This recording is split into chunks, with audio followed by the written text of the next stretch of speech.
In this video, I'm going to be giving you a high ticket sales masterclass. This is going to be perfect for you if you're already in sales. Maybe you're a business owner, selling your services, you're a coach, consultant, selling your knowledge, or maybe you have a team of closers that's just selling for you and you want to implement a system that's going to help them increase their close rates.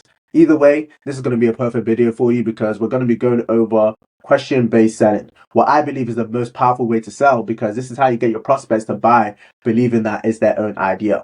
Now, throughout my 5 years experience in sales, I've been trained on different methodologies and processes for sales.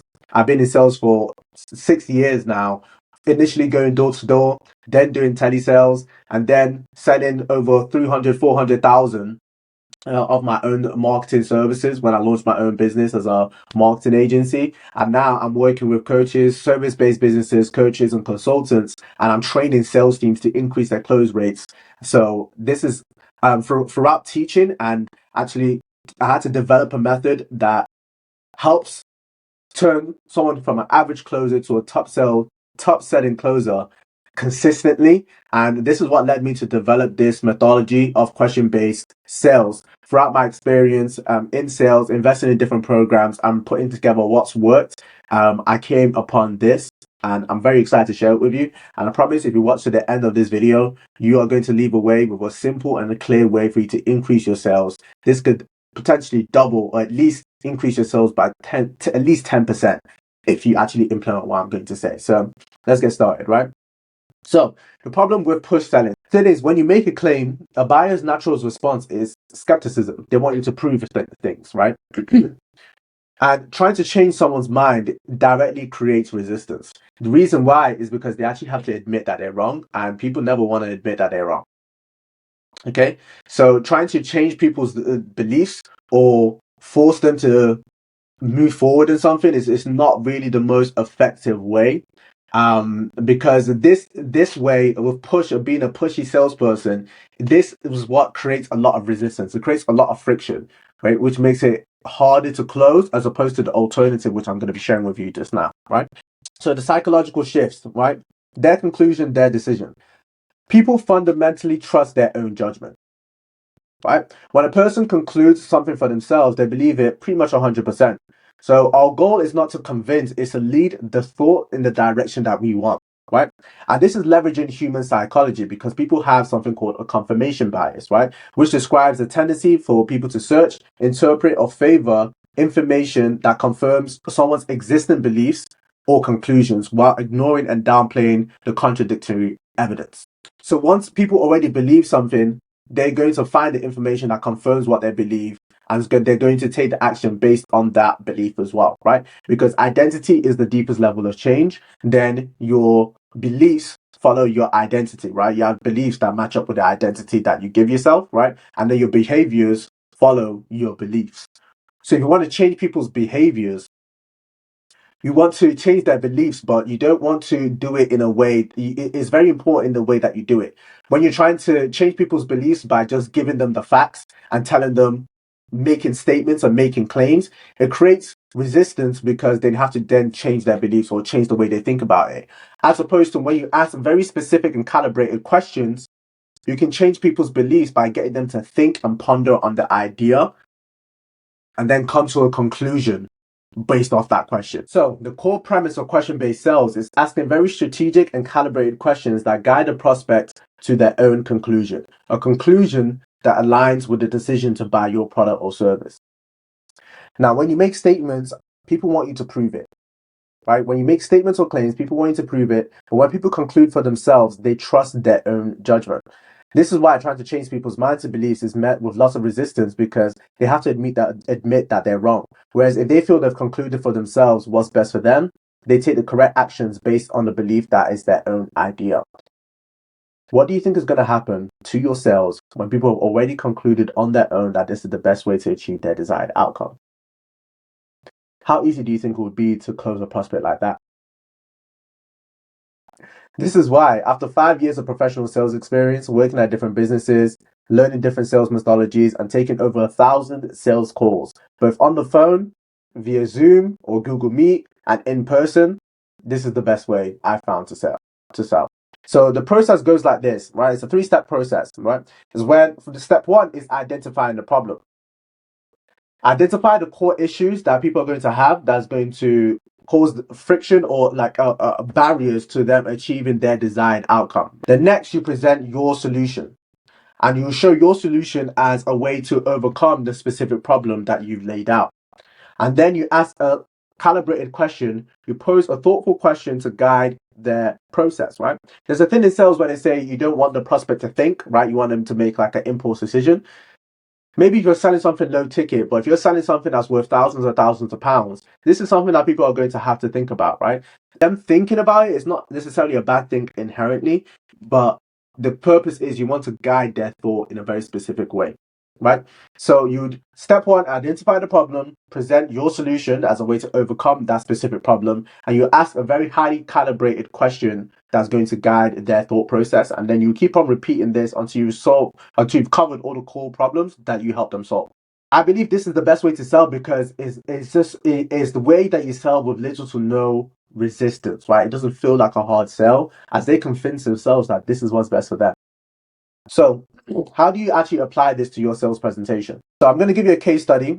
For one of my clients, they sell a business analyst career program. So they're training working professionals to transition working professionals into tech careers as business analysts, where they can increase their income, earn between 55 to 75,000 pounds a year, and work remotely from home with flexible hours. That's basically the foundation of what the offer is. So let me show you how I apply this framework to create the sales presentation for this client. First, I identified what are the core problems that's going to stop people from achieving the goal that they want, right? And the goal that people want is they want to go into a career that's high paying, they can work from home, and it has work flexibility, right? Those are the things that people care about. So when you're thinking about this, you want to talk, you want to think about the problems as it is to their dream outcome, right? So all your product or service is a vehicle for them to get what they want. Nobody really cares about your product or service. They don't. They care for it, how it's going to benefit their life, right? They care about themselves. They care what it's going to do for them. So you need to identify what the dream outcome your prospect wants. In this case, they want something where they can earn more money working from home with less hours. That is the core promise of what they want, right? And your job role as a salesperson is to find out what they want and frame what you have as a thing to get what they want. So I identify the core problems that's going to stop people from going into a career where they can make more money, work from home, and have the work flexibility. And I landed on these 6 core problems over here. First is a lack of high value skills. So they don't have the right skills as actually that employers or people are actually going to pay them for. 2 is they have no real world work experience in the field. 3, no official qualifications. 4, their CV is not helping them land interviews. 5, they don't actually know how to take a conductor interview properly. And 6, they lack confidence. So then I mapped out the solutions to their specific problems as as the things that's included in our program, right? So I have our program, I identified the core problems, and I looked at what parts of the program or what part of our service helps them solve these specific problems. So first is high value skills. Our solution is you get expert-led training by business analysts themselves that are training you to go into the position where they are currently at, right? So you get expert-led training, so basically like a mentorship to achieve the goal that the coach already has. Next is there's no work experience, so we provide people a work internship where they can actually get hands-on experience applying everything that they learn. 3, there's no qualifications. We help them get a certification, an actual industry recognized certification from the British Computer Society, right, which is a regulatory body for business analysts in the UK, but also they're recognized worldwide as well. That's already included in the program. Right? Next is that the CV is not working, it's not helping them land interviews, so we professionally rewrite their CV for them. Next, they don't know actually how to take interviews properly, right? We have one-on-one interview coaching. Next is they don't actually know where to apply for jobs or actually find these opportunities. R1 is our solution is to get private job boards, and then we introduce something because another problem people were having is, okay, well, they actually have to spend a lot of time applying for jobs, right? Hours and hours applying for jobs. And then now we provide them auto applications where they're actually doing the job applications for them, right? Next is that they lack confidence, right? In their new position, even if they do land it, and then we have a post hire, after hire mentorship. So we're still there to support them after they've actually got the result that they want, so that they actually maintain it. Okay. So now, I then strategized on what are the specific problems that I could what's the specific questions that I could ask that's going to lead people to the conclusion that I want. Now, I thought about this, and what you can actually do is literally just ask ChatGPT. I asked ChatGPT to hypothesize on some questions that I could ask, that calibrated questions that I could ask the prospects that's going to lead them to the conclusion that I want. So I prompted ChatGPT, told them what we're trying to do, right? And told them what questions I can ask to actually specifically get the lead people to the conclusion that I want. And then it gave me loads of ideas. I tested them, and then I refined it as well, and then I put one question specifically to each of the solutions that we provide over here. Okay, so the first calibrated question is on skills, right? I'm going to give you an example of actually how this flows in an actual presentation shortly. But I'm just giving you the foundations, right? So here on the skills, how much quicker do you think you'll be able to learn these new skills when you're learning from business analysts with over 25 years of experience? Now, what conclusion does that lead the prospects to when I ask that question? Well, the conclusion that's going to eventually guide them to making a decision to buy our products and services, right? And buy our program, is that they will learn these skills very quickly because they're learning from experts that have a wealth of experience. So they can just transfer their 25 years of experience in a very short amount of time to the prospect. That's the conclusion that I want them to have. And when I ask this question, is that they're going to learn these skills quickly, right? Because the promise is we want to get them into a new role within 90 days, right? So they need to learn the skills quickly. Okay. Next question is on the work experience. So how differently do you think employers will look at your CV when you can display real world experience and you can provide a reference? Now, what conclusion is this leading the prospects to when I ask this question? The conclusion is that employers will look at their CVs favorably when they can actually show work experience and provide a reference. The employers are probably going to trust it more. Right, this is exactly what people say when I ask this question, right? Great. Next one is on qualifications, right? The next one is, how confident would you be going into interviews knowing that you have an official certification? What conclusion is this question leading to? But the conclusion is that they'll feel a lot more confident when they actually have a certification in this role or in this space that we're going that they're going into. Okay. The next is their CV, right? So we rewrite their CV and we optimize their LinkedIn so that actually start attracting job opportunities from recruiters. So we asked, how much easier would it be for you to land a role when job opportunities are coming to you? Well, probably a lot easier to land job opportunities when they're actually coming your way, right? Again, you can see how each of these questions is leading people down the line to where I want them to go, right? Because this is shifting their beliefs, but it's doing it in a way that is not causing any resistance. Because I'm asking them a question and they're answering it and come to the conclusion on their own. Again, they felt like they've come to the conclusion on their own, so they trust their own judgment a lot more. On interviews, so we say, if you know exactly what to say, how to say it, and how to handle the soft questions, when you land 10 interviews, how many of those do you think you're going to be able to get job offers for? Now, this is a great question. And what does this question lead them? What conclusion does this question lead them to? Right? Is that they're going to land job interviews. My language is very important, right? I don't say if, I say when. Sales is a transfer of certainty, right? So You want to feel certain. And this is also, it's a calibrated question, but you're also future pacing as well. You're future pacing when they actually land job interviews, like you've assumed, it's assumed that it's already happened, that it's already going to happen, that they're going to get land job interviews, right? Very subtle, but it's such a big difference from just changing your ifs to changing the if you land job 10 interviews to when you land 10 interviews. Very small change, but that shows certainty, right? It shows that they're actually going to land job interviews. The assumption already is that they're going to land job interviews, right? How many of those do you think you're going to get job offers for? Now, a lot of people will be like, wow, at least like, but most people will be like 4, 5, you know. Most people will be like at least 1. Then there are people that even come a lot more confident. They'll be like, oh, I think all 10. Great, right? So they believe once they actually know how to take an interview that they're going to land a job position. That's the conclusion now that I brought them to. Again, then next we go into on job applications, right?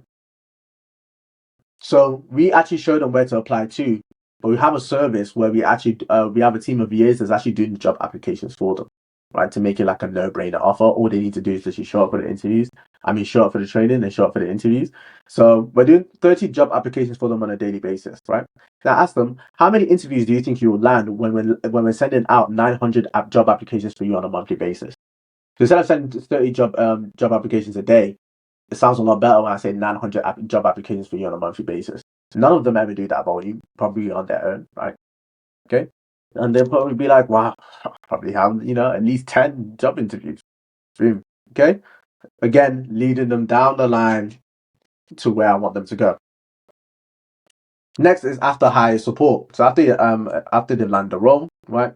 So, how confident would you feel in your new position knowing that you still have us there to support you when you need it? Like, well, yeah, I'll probably be a lot more comfortable because, I won't feel insecure in my new position, etc., etc. Okay. True. And then I have a summary at the end, which just compounds this offer, right? And puts into one very calibrated question, and also a no question as well. So I ask them, if you have the right skills, experience, qualifications, your CV is helping you land interviews, you know how to conduct good interviews, and you're getting 30 job applications sent for you on a daily basis, then what will be stopping you from landing a role? Pretty much everybody says, well, nothing. And that's a very specific question because it's a no question as well. If any of you have ever read Chris Voss, Never Split the Difference, if you haven't read that book, I highly recommend reading that book where he talks about this specifically in there. No questions, right? Because when people say no, they feel like they're protecting themselves. They feel safe. They feel secure. Whereas when you ask people lots of yes questions, they feel like commitment. They feel like an obligation to say yes. And some people might say yes, but not really mean it. Okay. So I asked them a very specific no question, which encompasses our basically an entire offer, right? And it makes it come to the conclusion that there's actually going to be nothing stopping them landing a role when I take our program. So very, very powerful question. If you have the right skills, experience, qualifications, your CV is helping you land interviews, you know how to conduct the interviews, and you're getting 30 job applications sent for you on a daily basis, what will be stopping you from landing a role? Pretty much everyone says nothing, right? Boom. And you've got them. Literally confirmed with me. If they have all of these, if we fix all their problems, there's going to be nothing stopping them from landing a role. Now, this is called almost like a mini close because then it leads into you actually, then after this is when you present your actually how you're going to pay or your offer for like your payment plans or, etc. Go into objection handling, but let me give you an example based off the actual presentation, right? So this is the presentation and I'll show you exactly how I implement it, right? So after I've gone through the introduction, etc., and set up exactly who we are, exactly, and this is like the core of the pitch. I say, well, there's 7 barriers that stopping you from landing a high-paid business analyst role, and this is how we help you overcome them. So the first is a lack of high-value skills. So you might want a high-paying job, but your current skill set might not be aligned with the roles that companies desperately need filled. So what we do is we teach you the skills of a business analyst. You're going to learn from stakeholder management, process mapping, agile methodologies, requirements gathering, all through expert-led training. So as soon as you join the program, you're going to get access to our virtual lessons that you can get started on with right away. And then we have a boot camp with our founders from 9 to 5 on a Saturday and a Sunday. Now, this is the intensive session where you spend the entire weekend with our founders on the third week of your first month. And what they're going to do is take their 25 years of experience and break it down in a simple way for you to learn in just 8 hours. We teach you the theory, the practical tools, and we prepare you for your certification. Now, John, let me ask you a question. How much quicker do you think you're going to be able to learn these new skills when you're learning from people with over 25 years of experience? I'll wait for them to answer. And they answer me, and they said, yeah, most people are like, okay, well, I'm probably gonna learn it very quickly, etc., etc. Then I move on to the next one. No or lack of experience. So the second barrier you'll face is that you don't have experience or any experience in this role, right? So you might fear that employers will never hire you without proven real world experience. Now, John, how we help you fix that is that we give you the work experience. So the majority of our program is actually a 3-month internship. This is where you take what you've learned in theory and actually have it and actually apply it practically, because all skills is just applied knowledge, right? John, do you drive a car? Yeah, so you got your driving license now. Even if you didn't drive for like 20 years, you're still going to learn how to drive a car, right? Exactly, because you have the skill. Once you've installed these skills, you add it to your skill set and you never lose it. So you are on a real world internship where you get to apply all of these things that you've been learning. Now, the great thing about this, John, is that you can add this onto your CV and use it as a reference when you're applying for high-paying roles. Now, John, how differently do you think companies are going to treat your CV when you can display real world experience and you can provide a reference?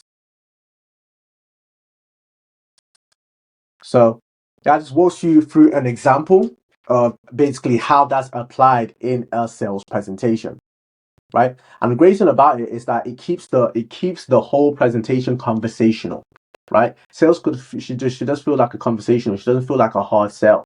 Now, what most salespeople do is that they do the discovery at the beginning, they talk with the client, and then they go through the entire pitch, and the client and the prospect doesn't say any word apart from yes or no, right? You go through your presentation and you'll be like, oh, does that make sense? Yes. Then you continue on. Does that make sense? Yes. Then you just continue on in your sales presentation. So like there'll be a bit of conversation at the start, and then for the entire pitch, like the prospect barely says anything and until you get to the close. So doing things in this way, it just feels a lot more conversational, and it is conversational throughout the entire period. And as you're going through this process, you're leading people down the line to go to forming the conclusions that you want, that's going to eventually lead to them making a decision to buy your products and services. And you stack them as you go along throughout this entire process, step by step. And all of these conclusions that they've made, right, with the information that you've given, with the questions that you've given them, and then the information, they're going to already assume based on confirmation bias, all the information, because they've already believed that because you've already shifted their beliefs by them coming to the conclusion themselves, right? So it doesn't feel like you shift their beliefs in a very subconscious and non-resistant way, because they didn't feel like you changed their beliefs. They feel like they came to it on their own. And then now they have those new beliefs, the information that you give them, they're more receptive to it, and they're going to take actions based off that due to confirmation bias, right? Okay. And so, yeah, that's how you apply it in an actual sales presentation. In my next video, I'm actually going to go through and break down one of my sales calls and show you exactly how this is applied. And I'm going to be pointing out exactly when I do this, right? But just for example purposes, this is just the foundational training, so that you have the actual methodology. Then I do question-based, you can still do question-based objection handling as well. So there's a golden rule for objection handling, which is you need to isolate the real objection first, because objections are smoke screens for a deeper fear or uncertainty, right? So the first question you should always be to isolate that objection, which is pretty much if you're in sales, most people do, right? So for example, the handling money objection, right? Apart from just finances, what other reasons will prevent you from moving forward today? Apart from finances, what other reasons are there that will stop you from moving forward today. Now, keyword is what, right? With calibrated questions, they're usually what and how questions. You don't want to ask, apart from finances, is there any other reasons that will stop you from moving forward today, right? Because it's a closed end question. It's either a yes or no. So I say specifically ask what, right? And then once you've isolated that, it's nothing apart from the price, right? Because sometimes they'll say something else that you need to address.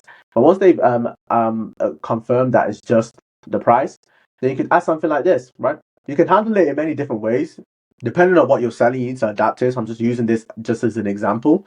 But you could say, if this was an emergency, how do you come up with the money? Now, this forces people to think about different ways that they can actually afford it. Some people tend to say, oh, I can ask family and friends. And a lot of people tend to say, oh, maybe I could actually put it on a credit card, right? A lot of people have options to financing that, they're not necessarily that they have that's actually an option, but they didn't necessarily want to use. Okay, so once you found that out, you can ask them. You can give them the cost of inaction, right? Because what you're trying to do is frame the cost of staying the same, of not taking action, more than the cost to actually move forward, right? So then I'll ask them. After I ask them if this was an emergency, how do you come up with the money? I would say, what's it costing you being in the same position? Now, for this specific offer, sometimes it is people want to change careers because they're working so many hours, it keeps them away from their family. They're not getting to watch their kids grow, right? They didn't spend out too much time with their partner. Now I'll be like, okay, well, based on that cost, does that sound like an emergency to you? Because time away from your family, not being able to watch your kids grow, that would sound like an emergency to me, or them, because that's what they care about, right? That's the cost that they care about, right? So that cost is bigger than the cost of investing in your program, right? And you want them to come to the realization themselves that me staying in the same position is actually costing me more than it would for me to actually just make a change. And that's when you get them to take action. And I'll be like, you know, where should we go from here? Right? And then you can move forward on that with that. Another one is a partner objection. Now, depending on the type of person, there's many ways you can handle a partner objection. Again, I'm just using this as an example just to demonstrate how you can handle objections using question-based sales. Right? So I need to speak to my partner, right? Well, I'll be like, okay, well, that's perfectly fair. What do you want to discuss with your partner specifically? And then that would actually bring up the things that they actually want to talk about with their partner, which sometimes actually gives you the real objection, not real objection that gets past the smoke screen, right? But if they said, if they just keep with the partner thing and just like, I just want to speak to my partner, I don't make any decisions with my partner, um, that objection, right? Yeah, like gotta speak to the missus, I gotta speak to the missus, gotta speak to my partner, I can't make any decisions without them. You can just go, okay, cool. And be like, on a scale of 1 to 10, how important is achieving your desired outcome for you personally? So you don't want to say how important is it to invest in your program, because again, they don't care about your program, right? They care about what it can do for them. They care about achieving their own goals. So I'll say on a scale of 1 to 10, how important is spending more time with your partner? How important is spending more time being at home and being at home with your kids and watching your kids grow to you, right? Honestly, so depending on what they say in your in the initial phase. So in the initial phase, in this video I went directly from the pitch to the close. But obviously, in the initial phase, when you're asking them questions to find out more about them in the discovery phase, you would have the information that you can use in this specific part, because you know exactly what their dream outcome is if you've done your discovery properly and found out actually what they want and what their pain points are. So I'd be like, okay, on a scale of 1 to 10, how important is spending more time at home with your family and watching your kids grow to you? Especially if they're a woman, I would tend to see with men, they want to earn more money. With women, they want to spend more time at home with flexible hours, right? So, if they're a mother, for example, and they want to watch their kids grow, this is going to be like a 9 or 10 for them. I'm like, okay, cool. So, if your partner says no, what are you going to do? Now, if it's a 9 or 10 importance, a lot of times, if their partner says no, they'll still go forward anyway, right? So we'd be like, so how would you like to proceed from here? But yeah, this is an example of how you can still use question-based sales over here, right? Another one for a partner objection is just like, well, like who's actually going to, on a scale of 1 to 10, how's important this for you? And it's like, okay, cool. And then who's actually going to be going through this program? Who's going to be spending time investing into spending time going through this program, investing into this? Well, it's going to be you. So it's like, well, is it fair to put the responsibility of making the decisions that's going to affect you and you only, that's going to affect your life, on your partner who doesn't have as much information or doesn't actually want the same things that you do? I'm like, no. All right, cool. So, where would you like to go from here? Right? And they agree that it's not fair to put the responsibility onto someone else when it's actually something that they need to decide on for themselves, right? Then you've got them. They can be like, okay, so, how do you like to proceed? Then another one is, let me think about it, or it's not the right time objection. Okay? A lot of people get that as well. These are the main objections that you're going to get. Most objections are just variations of this three. It's the money, speak to the partner, or let me think about it, 99% of the time. So again, we first isolate. So if you had to pick any other reason for not moving forward today, what would it be? Again, what question? If you had to pick any other reason for not moving forward today, what would it be? Right? And then you establish the priority on a scale of 1 to 10. How important is this to you? Right? Then most people are going to be a high 10 or an 8. And so sometimes you can ask, why is it a 10 or 8? Why is it so high? Right? Then they'll give you the reasons even more. But just for the purposes of this video, you can go deeper into this, but just for the purposes of this video, I'm just going to just stick with this, right? So on a scale of 1 to 10, how important is this to you? Right? Okay. And why is it important? Right? And what's it costing you staying in the same position? Again, using the cost framing, so that with this, you always want to see the cost of not taking action as more painful than the cost of the pain of actually making a change, right? So what's the cost of you staying in the same position, right? So for some people that are working long hours, it's affecting their health, right? It's like, what's the cost of you staying in the same position, right? Well, it's costing me time away from family. It's costing me my physical health. Okay. And I could ask them, another way to close identity challenge. Why I said that identity is the deepest levels of change? This is so good, right? I'd ask them, the type of person that achieves a certain goal, right? Let's say you're selling fitness training, for example, right? The type of person who is at this certain weight, or the type of person who has the ideal body, this sculpted body, right? Who are they? Are they someone who takes action, or someone who constantly procrastinates? Okay, so this is great because you want to find out what identity, like who do they actually aspire to be, right? Who do they aspire to be? If it's like a business thing, that's a business thing, or you're selling like a business program and it's going to help them make an extra 100,000 a month, right? Which means they make over $1 million a year. So you can ask someone, well, the entrepreneur that makes $1 million a year, like, are they someone who takes action immediately, or someone who constantly procrastinates? Then they're going to say, oh, well, someone who takes action immediately. Right. So who do you want to be? Right? You're selling fitness training, the type of person who's got their ideal dream sculpted body. Are they someone who delay? Are they someone who takes action immediately, or someone who constantly procrastinates and says they're going to do it tomorrow? Do you think they're going to be able? Do you think they'll be able to achieve their dream body if they always said, I'm going to go to the gym tomorrow? Like, no. I'll be like, yeah, there's someone who probably takes action. Then I'm like, okay. And if that's the person that they are moving towards and they want to be, you can give them that. You can ask them a question. Okay, so who do you want to be? Who do you want to be? And you see, remember when I said identity is the deepest level of change, right? They want to make actions that's congruent. Commitment consistency. If you read Robert Cialdini's book on influence, there's a commitment consistency principle, because people want to take actions or have behaviors that fits with their identity. Now, if they want to be, if their identity if they want to be a certain way, or they're aspiring to be the certain person, right? They have to take actions that's aligned to being that person. So, the type of person that makes $1 million a year, Are they someone who takes immediate action and invests in themselves? So you can even change this. It doesn't even need to be immediate action. So like the entrepreneur that makes 1 million a year, are they someone who invests in themselves or someone who constantly procrastinates? Are they someone that, so the entrepreneur that makes 1 million a year, are they someone that invests in themselves or someone that avoids investing into things because they think it's too expensive?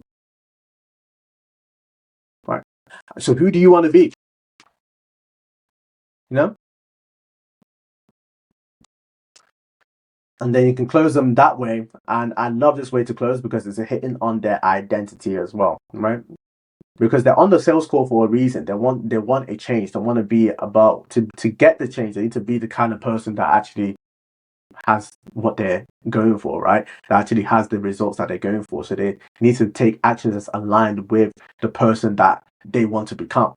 This is why this is so powerful. And you can frame this and use this in any like multiple ways. I give you multiple examples that you can apply that in this video. Cool. So your next steps, right, is if you want to apply this for your own service or your own coaching program, consulting program, map out the top 5 customer problems and then your direct solutions of how you can help those problems. This is how you can frame your offer in the most effective way that's actually going to appeal to the benefits and appeal to what people actually want, not just the features that you think is great in your product or service. Okay? And then write down and think about one calibrated question for each. You can literally just put in what the customer problem is and your solution, and then ask ChatGPT to give you some ideas or some questions that you can ask people. If you can't think of it off top, we have AI now.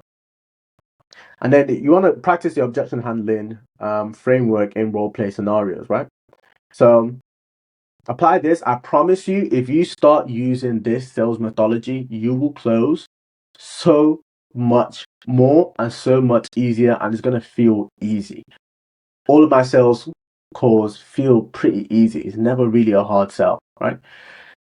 So yeah, if you're a service-based business coach or consultant and you want help increasing your sales, then click the link in the description, and I'm going to show you exactly how we can help you scale your business by just getting a free consultation. And in that free consultation, I'm going to I audit your entire marketing, from your sales, your ads, your funnels, everything. We're going to identify what specifically is holding you back from achieving your goal, breaking past 50,000 a month, 100,000 a month. And we're going to give you actionable strategies like this to help you scale your marketing and scale your business.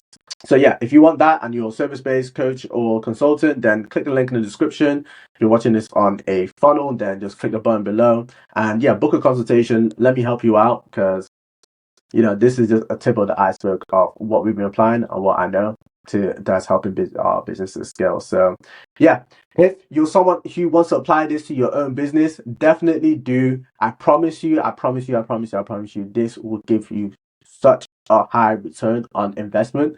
Like, all you have to do is just try it, just test it out. I promise it will work for you. Okay.